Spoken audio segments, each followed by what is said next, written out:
तिनका तिनका करके इंसान एक सपना देखता है। सपना अपनों के साथ रहने का, सपना अपनी ख्वाहिशों को पर देने का, सपना एक घर बनाने का। और अलवर में इस सपने को जिस शख्स ने हकीकत में बदला, आज वो हमारे साथ हैं, अशोक सैनी जी। चलिए उनसे बात करते हैं और जानते हैं आगे आने वाला उनका सफ़र कैसा रहेगा, कैसा रहा उनका बीता हुआ सफ़र और कैसी होगी उनके आने वाली सपनों की दुनिया। आज हमारे साथ हैं अपना घर शालीमार के डायरेक्टर अशोक सैनी जी। उनसे करेंगे कुछ बातें। सर, बहुत बहुत स्वागत है आपका हमारे चैनल पे। घर हर इंसान की सबसे बड़ी ज़रूरत। सर पर छत है तो सब है। लोगों के सपनों को पूरा करने की शुरुआत सर आपने कहाँ से, कब और कैसे की, और ये आइडिया कहाँ से जनरेट हुआ कि हमें एक ऐसी टाउनशिप बनानी चाहिए जिसे सपनों की दुनिया कहें तो गलत नहीं होगा? ये आइडिया हमको है जो 2006 में आया जी, क्योंकि हम किराए के मकान ढूंढ रहे थे। कोई मेरे मित्र थे जो अलवर में किराए के मकान के लिए ढूंढने के थे, उनको किराया दिलाना था, नहीं मिल पाया, फिर दिला भी दिया, काफ़ी महंगा किराया था। तो 2006 से सोचा कि क्यों ना अपना अलवर में पोटेंशियल भी है और हमको है जो यहाँ काम चल सकता है। तो हमने ये जो अपना घर शालीमार का फर्स्ट फेज़ था वो 2006 में परचेज किया लैंड। कुछ कानूनी पेचीदियाँ या कुछ पास होने के उसमें हमको 2 साल लग गए। 2008 में हमने इसको स्टार्ट कर दिया था और 2009-10 में ही हम पोजीशन देने लग गए पब्लिक को। धीरे धीरे शुरू में तो बड़ा दिक्कत परेशानी आई हमको कि ये जो यहाँ क्योंकि फ्लैट कल्चर नहीं था, हर एक आदमी अपनी छत मांगता है या अपना आंगन मांगता है, वो पॉसिबिलिटी नहीं थी फ्लैटों में। फिर भी हमने 1 साल तक, पूरे 1 साल बहुत प्रयास करने के बाद भी 14 फ्लैट ही बेच पाए। पर उसके बाद कुछ ऐसा चला कि जैसे जैसे फ्लैट बने, जनता को सुविधा दिखी, सिक्योरिटी की सुविधा है, 24 घंटे पानी है, बिजली है, बढ़िया सड़कें हैं, पक्का बारिश में उसमें कोई दिक्कत नहीं आती। तो इससे फिर चल निकला। फिर बाद में तो इतनी ज़ोर से बढ़े कि हमको सेकंड फेज़ में तो फटाफट बिक गए और फिर बस ये टाउनशिप बनती चली गई। आज हमारे यहाँ 5000 फैमिली रहती हैं और सब हैप्पी है। सर, मैं चाहूँगी थोड़ा हमारे दर्शकों को आप अपने फैमिली बैकग्राउंड के बारे में बताइए और इस सफ़र में किस तरीके से आपके परिवार ने आपको सपोर्ट किया। नहीं, फैमिली बैकग्राउंड तो मैं मतलब किसान से आते हैं हम। पिताजी हमारे किसान थे या मजदूर टाइप में अपने खुद की माइनिंग चलाते थे, मैसनी स्टोन की। उसी में हम पले बड़े। हम 8 भाई 4 बहनें हैं, सभी अपनी अपनी सब सेटल थे। मेरी मार्बल की इंडस्ट्री थी जिससे मैं दिल्ली जाया करता था मार्बल के कलेक्शन के लिए, मार्बल बेचने के लिए। तो उसी वहीं दिल्ली में जो बिल्डर है उसके संपर्क में आया, तो हमने सोचा कि भाई क्यों ना अलवर में भी ये टाउनशिप काम किया जाए।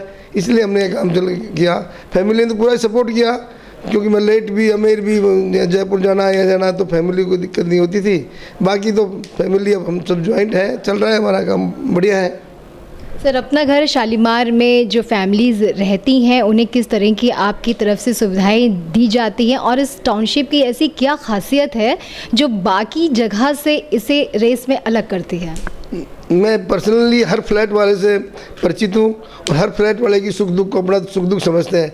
और रात को 12 बजे भी अपनी समस्या बता दे तो मैं उठ के उनको पूर्ति करता हूँ। एक बार पानी की समस्या आ गई थी हमारे यहाँ, 2-3 मोटर वो ख़राब हो गई, तो 12-1 बजे 20-30-50 लोग में, क्योंकि मैं भी शालीमार में रहता हूँ, मेरे घर पे आ गए। मैं सुबह रात को 3 उठा, 12 बजे से 3 बजे तक पानी की समस्या ख़त्म करके ही जाके सोया था। इसलिए सबको ट्रस्ट है।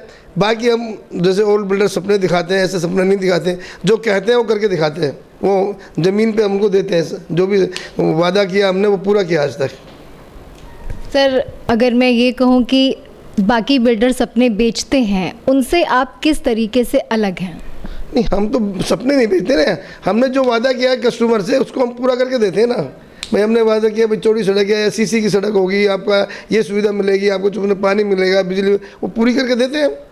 इसीलिए तो आज 5000 फैमिली हमारे यहाँ रह रही है और ऐसा कोई दिक्कत नहीं, हैप्पी है, सब खुश है।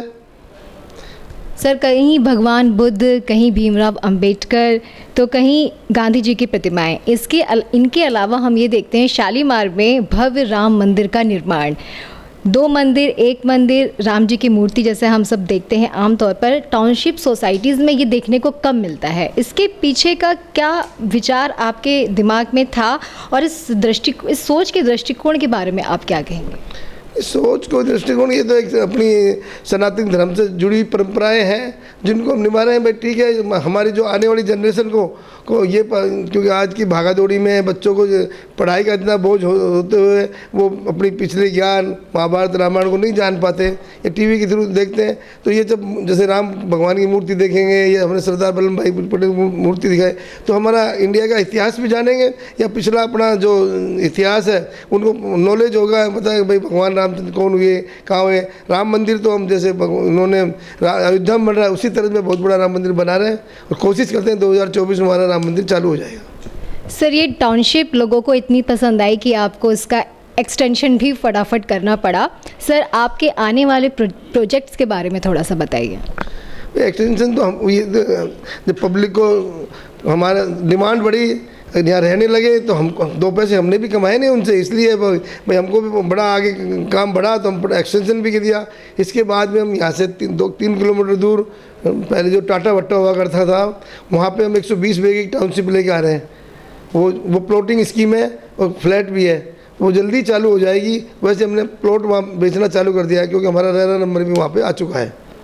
सर, आर्थिक रूप से पिछड़े यानी EWS समेत अन्य किन वर्गों को फ्लैट्स में आरक्षण देने का प्रावधान है? ये तो राजस्थान की जो टाउनशिप पॉलिसी 2010 है उसी में है। जो भी जितने भी फ्लैट बनाएंगे उसमें 5% EWS LIG के मकान हमको बनाने पड़ेंगे। वो उसकी प्रक्रिया UIT के द्वारा फार्म आमंत्रित करके लोटी निकाली जाती है। UIT जो लोटी निकाल के लिस्ट दे देती है उनको हम अलॉटमेंट लेटर दे के जो रिजर्व प्राइस है जो UIT की निर्धारित दर है उससे पैसे लेके उनको देते हैं। यहाँ भी हमारे कम से 400 मकान ऐसे हैं जो EWS LIG के हैं जो पब्लिक रह रही है, जो UIT ने लोटी निकाली है। हमारा उसमें कोई मतलब नहीं होता। UIT हमको लिस्ट देगी, हम उन लोगों को मकान उपलब्ध कराते हैं। सर, एक बिजनेसमैन और एक बिल्डर होने के नाते सरकार से आपको जिस तरह के सपोर्ट की मदद की दरकार होती है, मैं आपसे जानना चाहूँगी वो आपको किस हद तक मिलती है? नहीं, सपोर्ट पूरी सरकार का मिलता है जी, पूरा है सरकार की इस तरफ से हमारी ऐसी कोई शिकायतें नहीं है। मैं तो सरकार से यही रिक्वेस्ट करूँगा कि जो भी बिल्डर के लिए प्रोजेक्ट अप्रूवल है उसमें थोड़ा फास्ट कर दे, क्योंकि बिल्डर जो शुरू में ज़मीनें खरीदता है या उसकी लागत बहुत लग जाती है। उसको अगर वो जितना लेट होता है उसको ब्याज का और उसका बड़ा नुकसान होता है। तो सरकार से यही कि वो जितनी जल्दी हो सके प्रोजेक्ट को क्लियर करे जिससे कि वो काम जल्दी चालू हो सके। पब्लिक को रहने की आवास सुविधा जितनी जल्दी मिलेगी उतना ही बिल्डर को भी फ़ायदा होगा।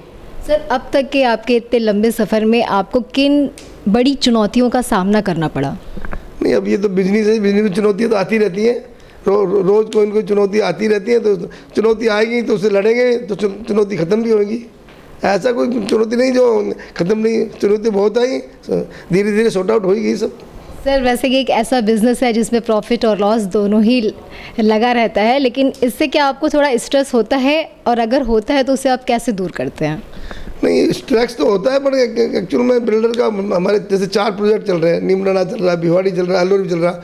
किसी प्रोजेक्ट में घाटा भी होता है तो किसी प्रोजेक्ट में फ़ायदा भी ज़्यादा होता है। तो ओवरऑल है जो प्रॉफिट ही होता है, ऐसा नहीं है कि भाई बिल्डर घाटे में चल जाए। हाँ, वो है जो एक ही प्रोजेक्ट में नहीं बना पाए या किसी तरह परेशानी आ गई या पब्लिक को नहीं दे पाए तो उसमें घाटा जाने की संभावना होती है। तो हमारे 4 प्रोजेक्ट कंटिन्यू चलते हैं, इसलिए किसी में प्रॉफिट भी होगा तो कहीं लॉस भी होगा, वो एवरेज ठीक रहता है। वैसे सर, स्ट्रेस दूर करने के लिए आप वैसे डेली रूटीन क्या है आपका और क्या करते हैं आप? थोड़ा अपने डेली रूटीन के बारे में हमें बताइए। जी, मैं डेली रूटीन में सुबह मैं 5 बजे खड़ा हो जाता हूँ जी अपना। उसके बाद मैं अपना इधर घूमने फिरने, उसके बाद बचपन से माता पिता की उससे कुछ लगी हुई है कि मैं चींटियों को चुग्गा डालने जाता हूँ। अपने जो गाय को कुत्तों को हमने बिस्किट बनवा के रखते हैं, वो हम 1-2 किलो लेके घूमते घूमते उनको खिला देते हैं। बाकी कबूतरों को मैं चुग्गा डेली डालता हूँ। बस 1 घंटा उसमें निकाल के बस फिर चाय पीना या अपना अखबार और पढ़ना, 8 बजे बाद अपना तैयार होके जो मौसम में काम बन जाता है। सर, जिस तरीके से आपने टाउनशिप में मंदिर वगैरह बनवाए हैं हुए हैं, इससे पता चलता है सर आपकी सोच भी हमको पता चलती है, और ये भी पता चलता है कि आप सर ऊपर वाले में बहुत आस्था रखते हैं। सब ऊपर वाले की कृपा है जी। ऊपर वाले में आस्था रखोगे तो आप कहीं अटकोगे नहीं ना, वो उसका काम है, वो सुलझाएगा अपना आप। कोई ज़्यादा समस्या आ जाती है तो मैं तो उसी से कह देता हूँ भाई तू जाने, तेरा काम जाने, मेरा कुछ नहीं, ठीक कर इसको। सर, राजस्थान में सत्ता में परिवर्तन होते हुए आने वाले चुनावों में आप देखना चाहते हैं? देखते हैं जी, तो आम पब्लिक के ऊपर है कि चेंज हो गया नहीं होगा। पर अब जिस तरह राजस्थानी परंपरा चली है कि हर 5 साल बाद नया सरकार आ जाती है बीजेपी कांग्रेस की, इस साल तो अभी कुछ कह नहीं सकते, परिवर्तन होगा नहीं होगा।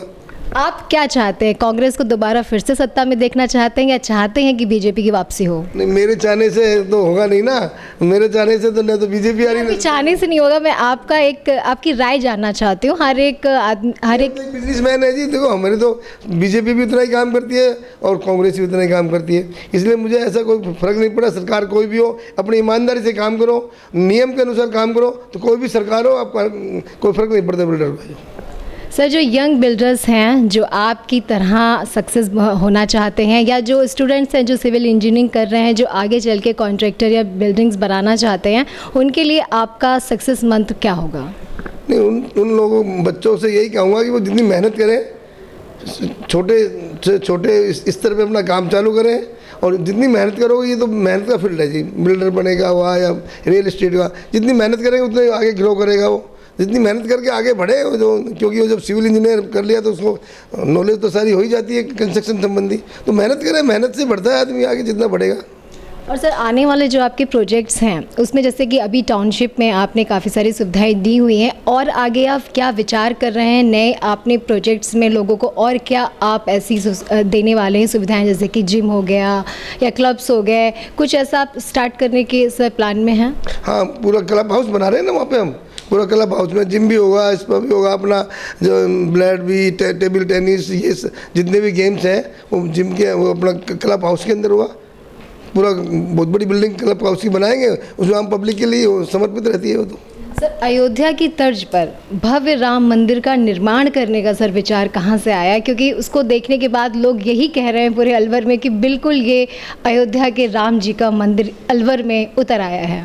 वो तो बिल्कुल ठीक कहते हैं, ये इतना ही बड़ा मंदिर बना रहे हैं, पर आया कहाँ से ये तो भगवान जानता है। उन्हें प्रेरणा थी कि भाई ठीक है राम मंदिर बनाओ, राम मंदिर, कुछ लोगों ने कुछ रिक्वायरमेंट थी, फिर अलवर एक धर्म नगरी है, यहाँ सभी धर्म के अपने हिंदुओं को ज़्यादा मंदिरों को देते हैं, इसलिए हमने भी सोचा कि भाई क्यों ना, हमारे पास जगह पड़ी हुई थी, हमने जगह पे राम मंदिर चालू कर दिया, तो वो चल रहा है, भगवान ने 2024 में हम चालू कर देंगे उसको। बहुत बहुत धन्यवाद सर आपका। तो ये थे हमारे साथ अशोक सैनी जी, जिनका कहना है कि सपनों को पूरा करने का कोई शॉर्टकट नहीं होता, अगर ख्वाहिशों को करना है पूरा, सपनों को देनी है उड़ान, तो बिना थके लगातार करते रहना है काम। मेरे सहयोगी सचिन के साथ साक्षी गुप्ता, ATL न्यूज़।